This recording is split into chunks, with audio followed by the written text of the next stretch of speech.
সালাতে দোয়া কবুল হয়। সালাতে দোয়া কবুলের 3 জায়গা। একটা হচ্ছে তাকবীরে তাহরিমার পরে আমরা সানা পড়ি না, আমরা তো একটা পড়ি। আল্লাহর হাবিব সুন্নাহ এবং নফল নামাজে আরো পড়তেন সানা, ওই দোয়া কবুল হয়। 2 নম্বর জায়গা সালাতে সেজদায় পড়ে দোয়া করলে কবুল হয়। আকরাবু মা ইয়াকুনুল আবদু মির রাব্বিহি ওয়া হুয়া সাজিদ ফাকসিরু ফীহি দুআ। বান্দা যখন সেজদায় লুটিয়ে পড়ে, বান্দা আল্লাহর সবচেয়ে কাছে চলে যায়। কিন্তু বিশ্বনবী বলে, সেজদাটা তোমার রবের কুদরতি পায়ের উপরে পড়েছে। সেজদায় পড়ে দোয়া করেন।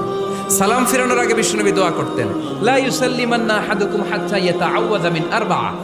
আল্লাহর হাবিব বললেন, 4 জিনিস থেকে পানাহ না আছে আমার কোন উম্মত যেন সালাম না ফিরায়। তারা যেন পড়ে, আল্লাহুম্মা ইন্নী আউযু বিকা মিন আযাবিল কবর, আউযু বিকা মিন আযাবি জাহান্নাম, আউযু বিকা মিন ফিতনাতিল মাহইয়া ওয়াল মামাত, আউযু বিকা মিন ফিতনাতিল মাসিহিদ দাজ্জাল।